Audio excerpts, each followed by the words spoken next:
Venha a luz alegremente, venha povo do Senhor, pois o brilho tão intenso já raiou em resplendor. Deus, o Pai, jamais se esquece disso a gente que padece. Quando a luz chegou ao mundo, toda a noite se aclarou. Mesmo abismo mais profundo, esta luz iluminou. Quem por seu fulgor seguia, nunca as trevas se desvia.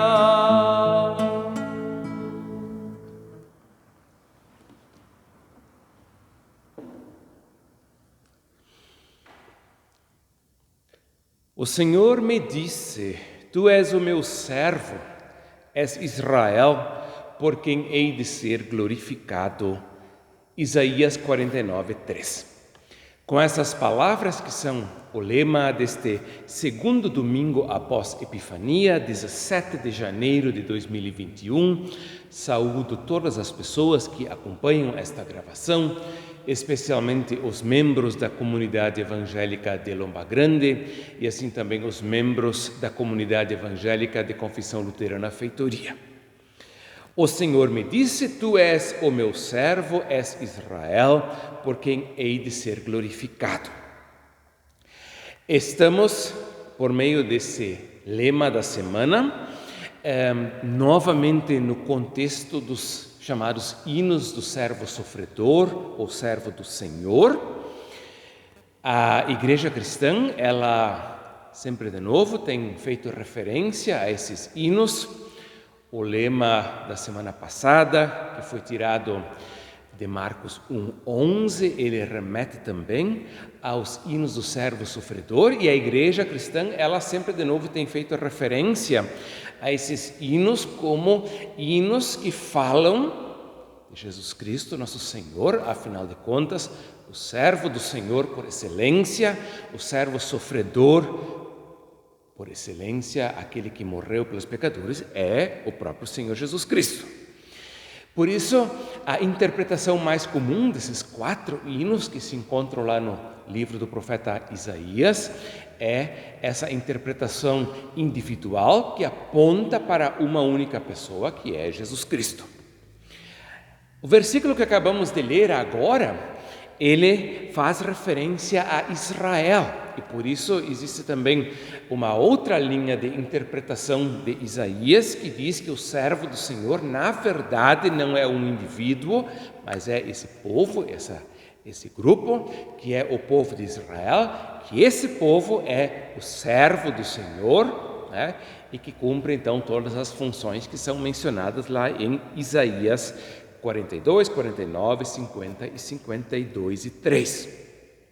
O que nos interessa hoje aqui é mais, não tanto a questão agora se estamos falando de um indivíduo ou de uma pessoa, embora nós como cristãos evidentemente interpretemos a passagem como apontando para um indivíduo, para Jesus. O que nos interessa mais aqui é a afirmação de que Deus diz: Tu és o meu servo, és Israel. As passagens bíblicas indicadas para este segundo domingo após Epifania, elas vão circular em torno da mensagem do chamado de Deus a pessoas. Que antes de nós podermos nos propor a fazer alguma coisa em nome de Deus, vou dizer entre aspas, por Deus, em todo caso, em nome de Deus, por pessoas, ou por grupos, ou por uma sociedade, antes de tudo isso vem Deus e chama pessoas. E essa reflexão, ela lá no longo prazo, ela vai levar, por exemplo, à difícil questão da relação entre a onipotência divina, que afirma não apenas que Deus pode todas as coisas, mas que Deus faz todas as coisas, essa relação da onipotência de Deus com a responsabilidade e a liberdade humanas. Como é que uma coisa encaixa com a outra? Tá? Deus chama o seu servo, no caso aqui identificado como Israel. Pelo visto, esse servo aceitou o chamado. E agora, qual é a relação, né, entre o chamado de Deus e a responsabilidade humana? É Deus que faz tudo? É Deus que move o coração de uma pessoa? Ou o ser humano tem em si, né, a liberdade, o direito, a capacidade de dizer sim ou não ao chamado divino? É uma pergunta que eu imagino que talvez não vamos conseguir responder plenamente enquanto estivermos aqui neste mundo, né? Afinal de contas, eu penso que nós precisamos afirmar as duas coisas, né? É Deus que faz todas as coisas e, apesar disso, em todas as situações da vida também contamos com a responsabilidade do ser humano que em algum lugar também precisa afirmar uma certa liberdade. O Senhor me disse, tu és o meu servo, és Israel, por quem hei de ser glorificado. E nós realizamos estes minutos de gravação em nome do Trino Deus, do Senhor que chama, este Deus que é Pai, Filho e Espírito Santo. Amém. A graça do nosso Senhor Jesus Cristo, o amor de Deus, nosso Pai, e a comunhão do Espírito Santo sejam com todos nós. Amém. Queridos irmãos, caras irmãs, leio do primeiro livro de Samuel, no 3º capítulo, os versículos 1 até 10, onde assim está escrito: O jovem Samuel servia ao Senhor perante Eli. Naqueles dias a palavra do Senhor era muito rara, as visões não eram frequentes. Certo dia, estando deitado no lugar costumado, o sacerdote Eli, cujos olhos já começavam a escurecer-se a ponto de não poder ver, e tendo-se deitado também Samuel no templo do Senhor, em que estava a arca, antes que a lâmpada de Deus se apagasse, o Senhor chamou o menino, dizendo: Samuel, Samuel. Este respondeu: Eis-me aqui. Correu a Eli e disse: Eis-me aqui, pois tu me chamaste. Mas ele disse: Não te chamei, torna a deitar-te. Ele se foi e se deitou. Tornou o Senhor a chamar: Samuel. Este se levantou, foi a Eli e disse: Eis-me aqui, pois tu me chamaste. Mas ele disse: Não te chamei, meu filho, torna a deitar-te. Porém, Samuel ainda não conhecia o Senhor e ainda não lhe tinha sido manifestada a palavra do Senhor. O Senhor, pois, tornou a chamar a Samuel 3ª vez, e ele se levantou e foi a Eli e disse: Eis-me aqui, pois tu me chamaste. Então entendeu Eli que era o Senhor quem chamava o jovem. Por isso Eli disse a Samuel: Vai deitar-te. Se alguém te chamar, dirás: Fala, Senhor, porque o teu servo ouve. E foi Samuel para o seu lugar e se deitou. Então veio o Senhor, e ali esteve, e chamou como das outras vezes: Samuel, Samuel. Este respondeu: Fala, porque o teu servo ouve. Queridos irmãos, caras irmãs, temos aqui a história deste jovem Samuel, ele que foi pedido a Deus por sua mãe Ana e que, portanto, é um de vários servos de Deus mencionados no Antigo Testamento que foram fruto de resposta de oração. A Ana, que não podia ter filhos e que pediu a Deus por um filho, e recebeu, então, como resposta, esse menino Samuel, que significa Deus ouve. E eu gosto de pensar que o ditado popular diz que a gente cria os filhos para o mundo, A Ana, por sua vez, ela não criou o seu filho para o mundo, mas criou o seu filho para Deus. E por isso, quando o pequeno Samuel foi desmamado, não sei se talvez 2 ou 3 anos, ele não se tornou um coleguinha de outros amiguinhos de escola, mas ele foi levado ao profeta ou ao sacerdote Eli, e então foi consagrado ao serviço no templo junto a Eli. E agora esse menino Samuel vai crescendo e se torna aqui um jovem, do qual é dito que ele servia ao Senhor perante Eli, o sacerdote naquele lugar.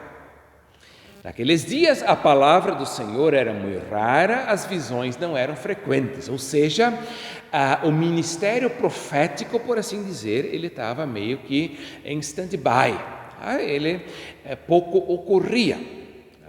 Mais tarde, a partir da vida de Samuel, depois dele vieram profetas como Elias e Eliseu, e também os profetas autores de livros, Isaías, Jeremias e outros mais.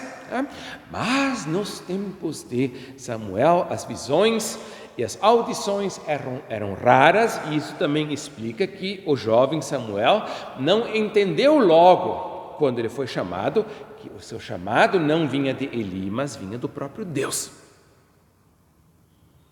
E agora, por 3 vezes é dito, o Senhor chamou o menino. Disse há pouco, no início, que as passagens bíblicas deste fim de semana, elas fazem referência ao chamado de Deus. O Evangelho segundo João, que então está previsto como texto de pregação para este domingo, ele vai falar de como Jesus, no início do seu ministério, chama os seus primeiros discípulos. O Salmo 139, que é o salmo indicado para o domingo, ele faz referência e confessa diante de Deus: tu me sondas e me conheces, e antes mesmo de eu ter nascido, quando fui gerado no ventre da minha mãe, tu conhecias, e todos os dias da minha vida foram escritos no teu livro. Então temos aqui essa reflexão e esse louvor do Salmo, essa profunda admiração diante de Deus que chama pessoas a lhe pertencerem. Penso que quando nós, no início eu falei dessa relação entre o Deus onipotente de um lado, que faz todas as coisas, e por outro lado a responsabilidade humana, falei da liberdade, claro que esse termo é bem complicado, muitas pessoas já muito inteligentes já quebraram a cabeça durante muito tempo sobre essa palavra. Em todo caso, a palavra responsabilidade, de qualquer maneira, nós temos que levar em consideração. Em todo caso, o batismo de crianças, como nós o praticamos na nossa igreja, ele enfatiza o aspecto do chamado divino. Ele faz grande o agir de Deus, e coloca o agir, a resposta humana, a responsabilidade, e eu agora não vou chamar de liberdade, mas a eventual resposta a esse chamado, de fato, de uma forma bem forte e acentuada, debaixo desse chamado de Deus. O batismo de crianças não coloca o chamado de Deus e a resposta humana no mesmo patamar, mas, de fato, acentua o chamado de Deus e torna a resposta humana dependente desse chamado divino.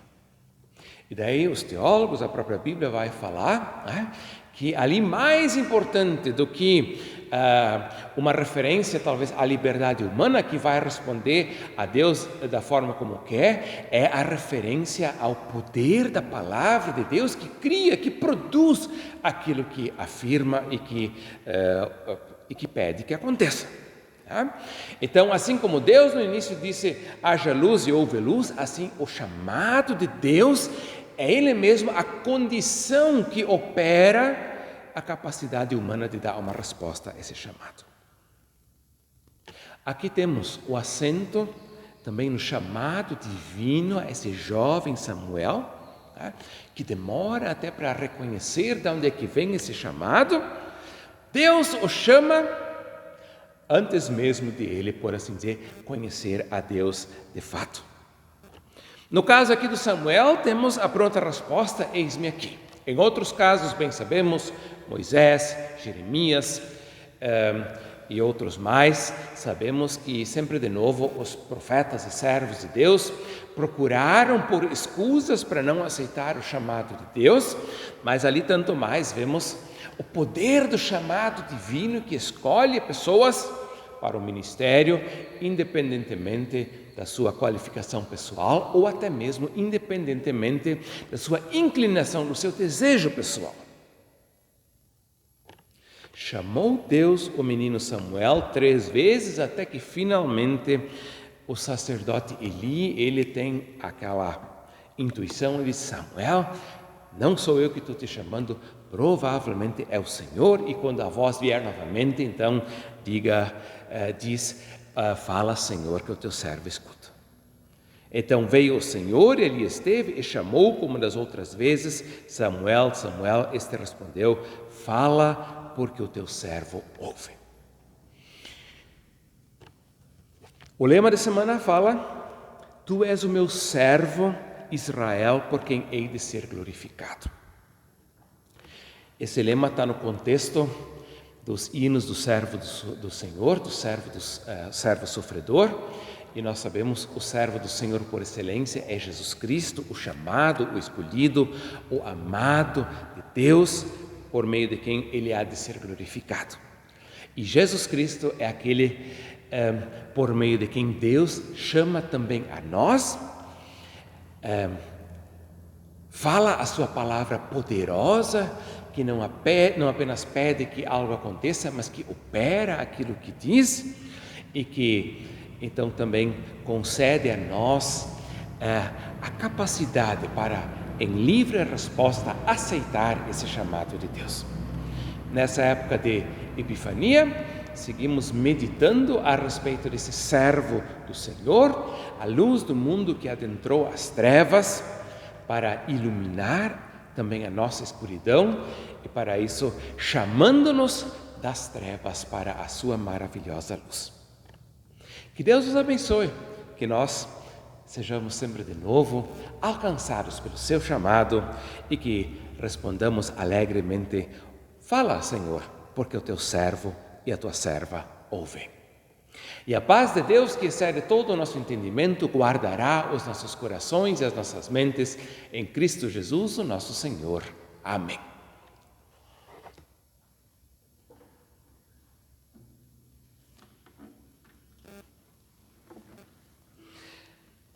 Cantei no início as 2 primeiras estrofes do hino número 402 do livro de canto da ISLB. Vou entoar ainda a 5ª e última estrofe. Cristo, nossa luz radiosa, com amor vens afastar.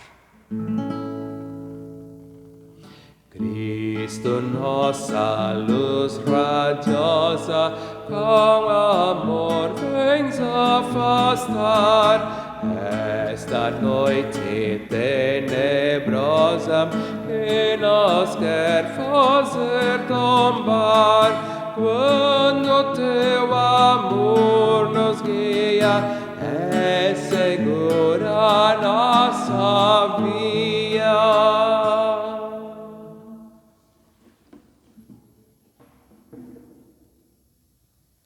Oremos. Bondoso Deus, nosso Pai, obrigado que Tu és o Deus Pai Criador onipotente, não apenas capaz de fazer aquilo que te der na telha, mas de fazer de fato todas as coisas que são feitas. E obrigado, Senhor, que essa Tua onipotência, ela não exclui a nossa responsabilidade, mas de uma forma misteriosa que nós nem somos capazes de captar, inclui também o chamado a que sejamos responsáveis por nossas palavras, pensamentos e ações.